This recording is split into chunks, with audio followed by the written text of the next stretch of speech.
it's obvious to the whole country. It's obvious to the whole country that there is a very serious problem in our examination system. This is not just a question of NEET, it is in all the major examinations.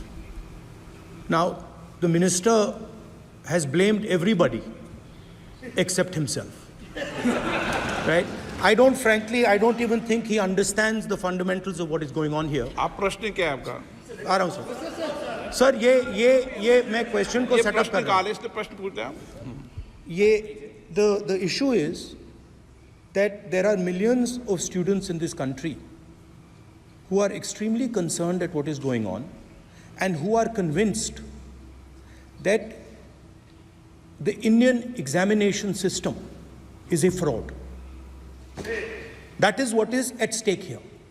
Millions of people believe that if you are rich and if you have money, you can buy the Indian examination system. And by the way, and this is the same feeling that the people in the opposition have. And that is why we are asking some very simple questions to Honorable Minister. Number one, as this is a systemic issue, what exactly are you doing to fix this issue at a systemic level? Yes. That's the first question. Okay. मेरे जो शिक्षा है, मेरे जो संस्कार है, मेरे जो सामाजिक जीवन है, मेरे को मेरे राज्य की, मेरे सूबे की जनता की स्वीकृति मिली है। मैं किसी की, मेरे बौद्धिक और मेरे संस्कार की सर्टिफिकेट मेरे को सारी सदन में किसी से नहीं चाहिए। देश की प्रजातंत्र में चुन के मेरे नेता प्रधानमंत्री मोदी जी को प्रधानमंत्री की भूमिका दिया है। मैं उनकी निर्णय से यहाँ उत्तर दे रहा हूँ सदन को।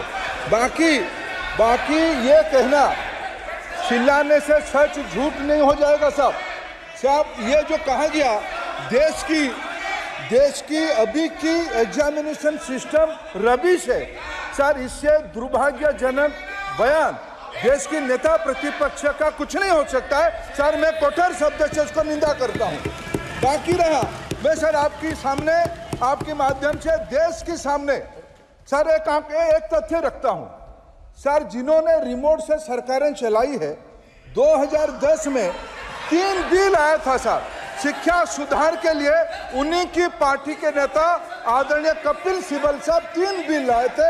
उसमें से एक बिल था एजुकेशन, उसमें एक बिल था prohibition of unfair practice bill 2010, जिसकी उद्देश्य एजुकेशन इंस्टीट्यूशन में माल प्रैक्टिस को बंद करना।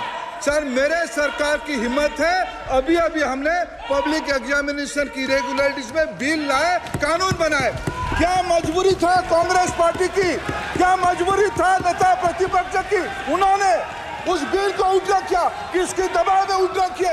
क्या निजी मेडिकल कॉलेज की दबाव में, उनकी घूसखोरी की दबाव में उन्होंने उस बिल को उठा किया था? सच सुनने की सामने है ये।